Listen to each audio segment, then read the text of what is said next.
चार बहुओं की झगड़ालू नंद। शालू के लिए आज बड़ा ही खुशी का दिन होता है। शालू के चारों बेटे अमन, अजय, विराट और वीर की शादी एक ही मंडप में मेघा, कुसुम, तान्या और तनीषा नाम की लड़की से हो जाती है। आदिति बेटा, अपनी भाभियों को उनके कमरे में ले जाओ। चारों काफी थक गई होंगी, थोड़ी देर आराम कर लेंगी। मैं क्या इनकी कोई नौकरानी हूँ जो इन्हें कमरे तक लेकर जाऊंगी? जिसकी पत्नी है वो लेकर जाए इन्हें कमरे तक। आदिति, ये किस तरीके से बात कर रही हो तुम? सारी तमीज भूल गई हो क्या बड़ों से बात करने की? मुझे इस शादी में जरा भी दिलचस्पी नहीं है और ना ही आपकी इन बहुओं में। ये आपकी बहुएं हैं, आप इन्हें खुद संभालिए। इतना कहकर अदिति वहां से चली जाती है। अदिति का ऐसा बर्ताव किसी को भी अच्छा नहीं लगता।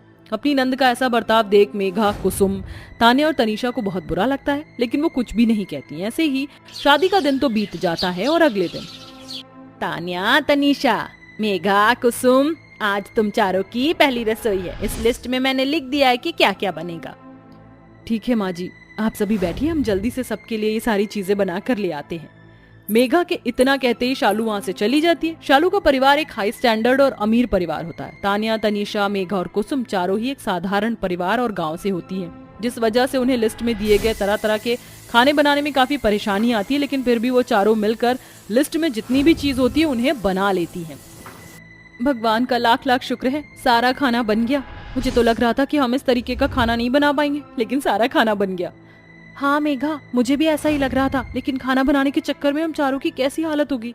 एक काम करते हैं, जाकर कपड़े चेंज कर लेते हैं, फिर सबको खाने के लिए बुलाते हैं। चारों बहुएं जल्दी से जाकर अपने कपड़े चेंज करती हैं और चारों के जाने के तुरंत बाद उनकी नंद अदिति किचन में आती है और उनके बनाए गए सारे के सारे खाने में नमक डाल देती है। बढ़िया ही खाना बनाने वाली। अब मैं भी देखती हूँ ये नमक वाला खाना कौन खाता है। माँ को बड़ा शौक था ना गाँव की लड़कियों से मेरे भाइयों की शादी करवाने का। अब देखना तुम चारों कुछ ही दिनों में माँ ही तुम्हें ऐसे कैसे धक्के मार कर इस घर से बाहर निकालती हैं। इतना कहकर अदिति वहां से चली जाती है, जिसके बाद चारों किचन में आती है और डाइनिंग टेबल पर खाना लगाती हैं, जिसके बाद सारा परिवार बैठकर खाना खाता है। छी, सब्जी में इतना नमक कौन डालता है? तुम लोगों ने सब्जी में नमक डाला है? ये नमक में सब्जी, इतना कड़वा खाना कोई कैसे खा पाएगा? हाँ भैया, इसमें तो बहुत ही ज्यादा नमक है। माँ, आपने तो कहा था ना कि इन चारों को बहुत अच्छे से खाना बनाना आता है। हाँ बेटा, इनको बहुत अच्छे तरीके से खाना बनाना आता है। मैंने इनके हाथ का बना हुआ खाना खाया है, लेकिन इस खाने में इतना नमक कैसे हो गया? माँ जी, हमने खाना बनाने के बाद खाने को टेस्ट किया था, तब तो सब नॉर्मल था, लेकिन ये नमक अचानक खाने में इतना तेज कैसे हो गया? हमें भी नहीं पता। पता होगा भी कैसे? आपको ही शौक था ना इन गाँव की लड़कियों को हमारे घर की बहू बनाने का। अरे इनको तो हमारे स्टैंडर्ड का खाना बनाना भी नहीं आता है, तो ये घर को कैसे संभालेगी? मैंने तो पहले ही मना किया था कि मेरे भाइयों की शादी मत कराओ इन चारों से। चुप कर तू, कभी तू अपना मुंह बंद कर लिया कर। जब देखो आग में घी डालने का काम करती है। बहुओं ने कभी भी इस तरीके का खाना नहीं बनाया है, हो सकता है इसलिए गलती से खाने में नमक ज्यादा हो गया होगा। इसमें कोई बड़ी बात नहीं है, खाना दोबारा भी बन सकता है। तान्या, तनीषा, मेघा और कुसुम, कोई बात नहीं, इस बार खाने में नमक ज्यादा हो गया तो आइंदा ध्यान रखना।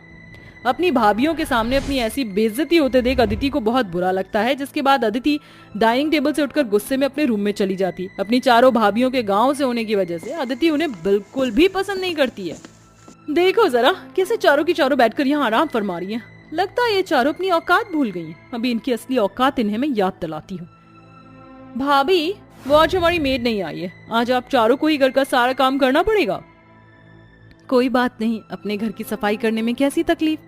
अदिति की चारों भाभियां घर की सफाई में जुट जाती है और अदिति आराम से बैठकर उन्हें देखती है कि तभी वहां शालू आ जाती है।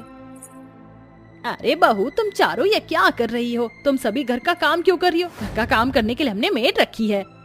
आज मेड नहीं आई माँ जी, इसलिए हम लोग ही घर की सफाई कर रहे हैं। तुम लोगों को किसने कहा कि आज मेड नहीं आई है? आई है। अदिति ने कहा था कि आज मेड नहीं आई और हमें ही घर का सारा काम करना पड़ेगा। मुझे सच में लगा कि आज मेड नहीं आई है, इसलिए मैंने भाभी को काम करने के लिए बोल दिया। झूठ कम बोल अदिति, सुबह ही मेड ने तुझे कॉफी दी थी और तू इतनी जल्दी बोल गई। अपनी हरकतों से बाज आ जा, वरना कल को तेरे लिए सही नहीं होगा। अदिति का गुस्सा अब 7वें आसमान पर पहुंच चुका था। अब वो अपनी चारों भाभियों को घर से बाहर निकालने की ठान लेती है, इसलिए अब वो एक नया प्लान बनाती है। लेकिन शालू को इस पर शक हो चुका था, इसलिए अब शालू 24 घंटे अदिति पर नजर रखती है। भाभी, आज मुझे एक पार्टी में जाना है, तो आप मेरी ड्रेस आयरन कर दो और जब तक मैं नहा कर आती हूँ। ठीक है अदिति, मैं तुम्हारी ड्रेस आयरन करके यहीं रख दूंगी। मेघा अदिति की दी हुई ड्रेस आयन करके वहाँ से चली जाती है, जिसके बाद अदिति वहाँ आती है और जानबूझकर आयन अपनी ड्रेस पर रख देती है और उसे जलने देती है। देखते ही देखते कुछ ही देर में अदिति के कमरे में आग लग जाती है और वो जोर जोर से चिल्लाने लगती है, बचाओ बचाओ, आग आग। अदिति के चिल्लाने की आवाज सुनकर उसके चारों भाई कमरे में आते हैं। कमरे में आग लगा देख अदिति के चारों भाई अदिति की जान बचाते हैं और उसे कमरे से बाहर निकालते हैं। अदिति, तुम ठीक तो हो ना? तुम्हारे कमरे में आग कैसे लगी?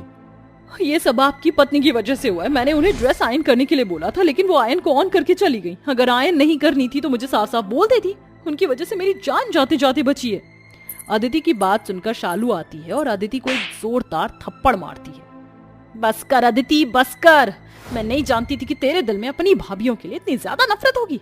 मैं जानती हूँ ये सारी हरकत तूने ही करी है। जब तू ये सब कर रही थी तो मैंने तेरी वीडियो रिकॉर्डिंग कर ली थी। कल को तेरी भी शादी होगी, तू भी ससुराल जाएगी और तेरी ननद अगर तेरे साथ ऐसा करेगी तो तुझे कैसा लगेगा? अपनी इतनी बेइज्जती होता देख अदिति की आंखों में आंसू आ जाते हैं और वो रोने लगती है। माँ जी बस करिए, अदिति अभी छोटी है, उसको इन चीजों की ज्यादा समझ नहीं है। जब बड़ी हो जाएगी तो वो खुद समझ जाएगी। इसमें अदिति की कोई गलती नहीं है, गलती तो हमारी है। हम गांव से हैं, हमें यहाँ के रहने के तौर तरीके नहीं पता। अपनी भाभियों के मुंह से ऐसी बात सुनकर अदिति को अपनी गलतियों का एहसास हो जाता है, जिसके बाद वो अपनी चारों भाभियों से माफी मांगती है। मैंने आपके साथ बहुत बुरा किया, लेकिन उसके बावजूद भी आप लोगों ने सबके सामने मेरी ही साइड ली। मुझे माफ कर दीजिए। आज के बाद मैं ऐसी गलती दोबारा नहीं करूंगी।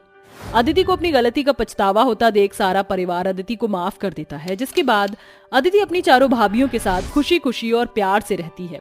अरे रमेश, तू यहाँ क्या कर रहा है? जरा उस तरफ सीमेंट लेकर जा, वहाँ मालिक बुला रहे हैं। जगह बनी नहीं है उधर। और हाँ, थोड़ा संभल कर जाना, फिसलन हो रही है।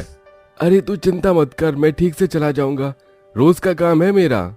ये बोलकर रमेश तसले में सीमेंट लेकर सर पर उठाकर उस तरफ जाता है कि सीमेंट से उसका पांव फिसल जाता है और वो दूसरी मंजिल से जमीन पर गिर जाता है। आसपास के लोग उसे फौरन अस्पताल पहुंचाते हैं। भगवान की दुआ से उसका सर तो बच गया था, लेकिन दोनों पांव में फ्रैक्चर हो गया था, जिस वजह से अब वो अपने परिवार के लिए कमा नहीं सकता था। घर आने के 3 दिन बाद रमेश अपने पांव की लाचारी देखकर रोता है। हे भगवान, ये क्या हो गया? अब मैं अपने परिवार का पेट कैसे पालूंगा? मेरी माँ, पत्नी और जिस बिटिया की शादी होने वाली है उसका खर्चा कैसे करूंगा? मेरी बेटी बड़ी हो गई है, 5-6 महीने तक कमा नहीं पाऊंगा। कैसे होगा सब कुछ? अरे बेटा, तू परेशान मत हो, सब कुछ ठीक हो जाएगा। कुछ महीने की बात है, बहू और मैं घर चला लेंगे। पर माँ जी, सब कुछ कैसे ठीक होगा? हम ऐसा क्या काम करेंगे? फिलहाल तो घर में खाने के लिए जरा सा आटा है और सब्जी नहीं है, ना पैसे हैं। माँ, मैं बाहर जाकर चाची से मदद मांगती हूँ, थोड़ी सी सब्जी दे देंगी। ठीक है, मैं भी चलती हूँ तेरे साथ, तू अकेले मत जा। ठीक है माँ। दोनों माँ बेटी पड़ोसन सविता के पास जाती हैं। चाची, आप तो जानती हैं पिताजी की तबीयत खराब है, घर में कुछ भी नहीं है। या तो आप बनी हुई सब्जी थोड़ी सी दे दीजिए या दाल दे दीजिए। मेरे चेहरे पर राशन वाली की शक्ल बनी हुई है या तुम्हें धन की देवी में नजर आती हूँ, जो अपने घर का सामान हमेशा लौटाती रहूंगी? कल भी दिया था ना, आज फिर आ गए। चलो निकलो यहाँ से, मेरे पास कुछ नहीं है। भीख मांगे लोग पता नहीं कहाँ कहाँ से आ जाते हैं। सविता, हम लाचार हैं, लेकिन कम से कम ऐसा तो मत बोलो, हमने भी तुम्हारी मुश्किल घड़ी में मदद की थी, भूलो मत। अच्छा सुमन, अब तो मुझे एहसान फरामोश का पाठ पढ़ाएगी? नहीं नहीं सविता बहन, तू मुझे गलत समझ रही है। कोई बात नहीं माँ, हम कहीं और चलते हैं, शायद लाला जी हमें थोड़ा राशन उधार दे दे। ऐसा बोलकर माँ बेटी राशन की दुकान पर जाते हैं, जहाँ वो लाला भी उनको बेइज्जत करके भगा देता है। फिर दोनों माँ बेटी जंगल की ओर जाते हैं। अब तो बस एक ही रास्ता है, यहाँ से हमें कोई सब्जी मिल जाए। इतना बड़ा जंगल है, कहीं तो फल सब्जी का पेड़ होगा। हाँ माँ, आपने बिल्कुल ठीक कहा, और आप पापा की ज्यादा चिंता मत कीजिए, वो जल्दी ठीक हो जाएंगे। हाँ बेटा। दोनों माँ बेटी चल ही रही थी कि राधिका का पैर जमीन पर एक बड़े से गोल बैंगन को लग जाता है। उसमें से आवाज आती है, अरे राम रे, मार डाला, इतना जोर की लात मुझे किसने मारा? अच्छा भला सो रहा था आराम से। अरे ये क्या, मैं जो सुन रही हूँ वो क्या तू भी सुन रही है राधिका? सच में ये बैंगन बोल रहा है? हाँ माँ, मुझे भी ऐसा ही लगा। अरे ऐसा क्या लगा, मैं सच में बोलने वाला बैंगन हूँ। मेरा मतलब मैं जादुई बैंगन हूँ। यहाँ आराम कर रहा था, खाली बैठा था, सोच रहा था किसी की मदद करूँ। तुम दोनों की शक्ल देखकर मुझे लग रहा है बहुत परेशान हो। क्या हुआ है? तुम छोटी सी बैंगन होकर हमारी क्या मदद करोगे? फिर भी पूछते हो तो बता देती हूँ। मेरे पति के दोनों पैर फ्रैक्चर हो गए हैं, जिस वजह से वो काम नहीं कर सकते और मैं काम की तलाश में हूँ। मेरे परिवार ने कुछ खाया पिया भी नहीं है। अरे बस इतनी सी बात, मुझे अपने घर ले चलो, मैं तुम्हारी सारी परेशानी खत्म कर दूंगा। ठीक है, और माफ करना, बातों बातों में पता नहीं चला कि तुम पैरों से टकरा गए। कोई नहीं। फिर दोनों माँ बेटी उस जादुई बैंगन को घर पर ले आती हैं। घर आने के बाद सास और रमेश उस बैंगन के बारे में पूछते हैं तो दोनों माँ बेटी उस जादुई बैंगन के बारे में सारी बात बताती हैं, जिसे सुनकर वो सब हैरान हो जाते हैं। क्या बहू, तू सच बोल रही है? सच में ये जादुई बैंगन बोलता है? तो कोई जादू करके दिखाए ना। अरे बस इतनी सी बात, जादू से स्वादिष्ट पकवान खिलाता हूँ। आप सब ने खाना नहीं खाया ना, ये लीजिए। जादुई बैंगन के कहते ही एक तेज रोशनी में जादुई बैंगन उन सबके लिए स्वादिष्ट पकवान परोसता है। अरे वाह, इतना बढ़िया बढ़िया खाना! यह बैंगन तो सच में ही जादुई बैंगन निकला। चलो जल्दी से सब खा लेते हैं, बड़े दिनों बाद इतना अच्छा खाना मिला है। हाँ पापा। ये बोलते ही सभी लोग स्वादिष्ट भोजन को खाकर अपना पेट भर लेते हैं। जादुई बैंगन, खाना खिलाने के लिए शुक्रिया। क्या तुम मेरे पापा का पैर भी ठीक कर सकती हो? देखो, ये तो मैं कर नहीं सकता, लेकिन कुछ और बोलो। तुम्हारे घर के इनकम नहीं चल रही।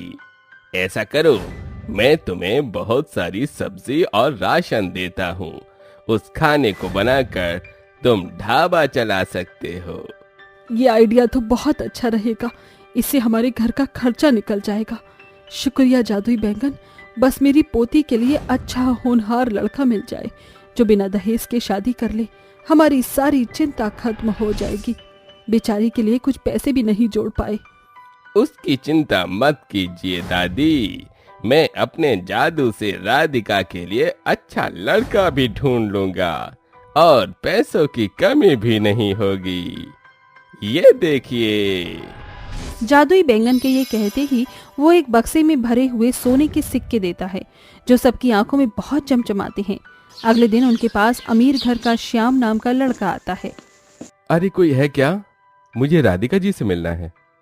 जी, आप कौन? देखने से तो अच्छे घर के लड़के लगते हो। जी, मुझे पंडित जी ने बताया कि आप राधिका जी के लिए रिश्ता ढूंढ रहे हैं। मैंने सुना वो बहुत अच्छी है। पंडित जी ने माँ को फोटो भी दिखाई, इसलिए मैं आपकी बेटी से शादी करना चाहता हूँ और मुझे कोई दहेज भी नहीं चाहिए। अरे वाह, माँ देखिए तो अपनी राधिका बिटिया के लिए कितना अच्छे घर से रिश्ता आया है। आओ आओ बेटा बैठो, हम तुम्हारे लिए चाय पानी लाते हैं। हाँ जी, हाँ बिल्कुल, राधिका जी को भेज दीजिए। इसके बाद जादुई बैंगन की मदद से सुमन शाम को चाय, समोसे, कोल्ड ड्रिंक देती है। उसके बाद राधिका श्याम से बात करती है। उनका रिश्ता पक्का हो जाता है। कुछ ही दिनों में सुमन से श्याम की धूमधाम से शादी हो जाती है। उसको साड़ियाँ, गहने, सब कुछ मिलता है। आज तो मेरी आंखों से खुशी के आंसू छलक रहे हैं। माँ बेटी की विदाई का गम भी है, पर खुशी ज्यादा है। जादुई बैंगन, सच में तुम्हारी मदद से मेरी बिटिया की शादी हो गई। इतने अच्छे घर का रिश्ता आया, कैसे शुक्रिया अदा करूं। अरे रमेश, इसकी कोई जरूरत नहीं। मैं तो जरूरतमंद की मदद करने के लिए ही आया हूँ। यहाँ तुम्हारी मदद के बाद मैं कहीं और भी जाऊंगा। जाने से पहले जादुई बैंगन, तुम हमारे ढाबे को थोड़ा सहारा दे दो, जिससे हम गरीब लोगों को खाना खिला पाएं। बिल्कुल। कुछ दिनों बाद जादुई बैंगन अपनी मदद से उन्हें एक ढाबा और ढेर सारा राशन देता है। फिर सास बहू मिलकर उस ढाबे पर खाना बनाकर बेचने लगते हैं। सस्ती थाली के कारण ज्यादा से ज्यादा लोग उनके पास खाना खाने के लिए आते हैं। 2 महीने में ही उनकी बहुत ज्यादा तरक्की हो जाती है। जिन पैसों से रमेश के पैरों का इलाज भी चलता है और वो थोड़ा बहुत ठीक हो जाता है। अब रमेश के घर में पैसों की कोई दिक्कत नहीं थी और सास बहू अपने ढाबे से गरीब लोगों को हर रविवार खाना खिलाया करते थे। उनके ढाबे की रसोई में जब भी सामान कम हो जाता था तो जादुई बैंगन अपने जादू से उन्हें सामान दे दिया करता था। फिर एक दिन जादुई बैंगन कहता है, दादी सुमन, मुझे आपके साथ ढाबे में मदद करवाने में बहुत मजा आया और राधिका जैसी मेरी बहन की शादी हो गई, मुझे बहुत खुशी है। अब मुझे कहीं और किसी की मदद करने के लिए जाना होगा। सास बहू का ढाबा अच्छे से चले, मेरी यही कामना है। शुक्रिया जादुई बैंगन। हमारे घर में सबसे स्पेशल डिश बैंगन का भरता ही है जो लोगों को बहुत पसंद है। हमें तुम्हारी बहुत याद आएगी। इसके बाद जादुई बैंगन वहां से गायब हो गए और गरीब लोगों की मदद करता है और रमेश का परिवार भी खुशी खुशी रहने लगता है।